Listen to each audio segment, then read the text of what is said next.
যুক্তরাষ্ট্র Israel Iran যুদ্ধের প্রভাবে তেল এখন শুধু টক অফ দ্য কান্ট্রি নয়, টক অফ দ্য ওয়ার্ল্ড। সারা পৃথিবীর মতো বাংলাদেশেও তেল নিয়ে তেলেস্মাতি চলছে। অবৈধ তেল মজুতকারীদের বিরুদ্ধে চলছে দেশব্যাপী সাঁড়াশি অভিযান। বিভিন্ন জেলায় হাজার হাজার লিটার মজুত তেল ধরা পড়ছে। মোতায়েন করা হয়েছে বিজিবি।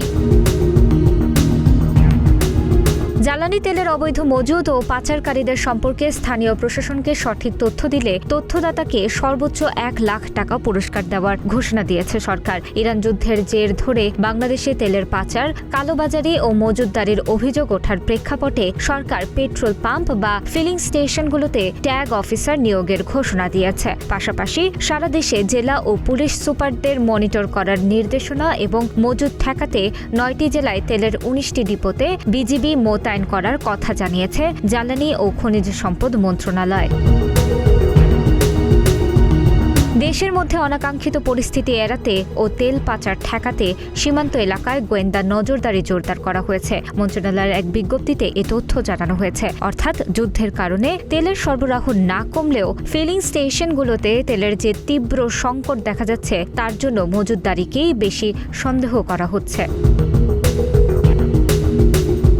জামালপুরের একটি প্রতিষ্ঠানে শনিবার তেল মজুত থাকার পরেও বিক্রি না করায় ক্ষুব্ধ হয়ে মহাসড়ক অবরোধ করেছেন বাইকাররা। পরে তল্লাশি চালিয়ে 2800 লিটার তেল মজুত পেয়েছে ভ্রাম্যমাণ আদালত।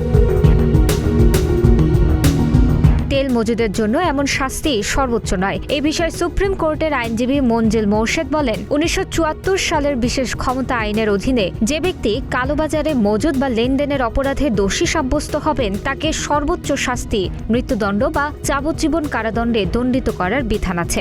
তিনি বলেন, স্বাধীনতার পর পণ্য মজুত করে সংকট তৈরির ঘটনা ঘটেছিল, তখনই আইনটি করা হয়েছিল। এই আইনে চোরাচালান, কৃত্রিম সংকট তৈরি এবং ক্ষতিকারক কর্মকাণ্ডে নিয়োজিত যে কাউকে সরকার আটক করতে পারার বিধান রয়েছে।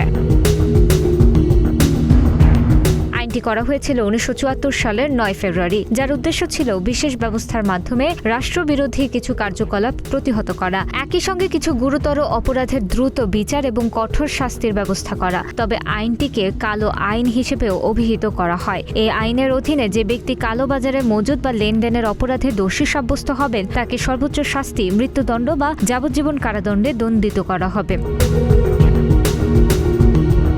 কালো আইন হলেও তেল নিয়ে তেলেস্মাতি কাণ্ডে আবার আলোচনায় এসেছে তেল মজুত করলে সর্বোচ্চ শাস্তি মৃত্যুদণ্ডের বিধানটি। সর্বোচ্চ শাস্তি মৃত্যুদণ্ড এখন টক অফ দ্য টাউন।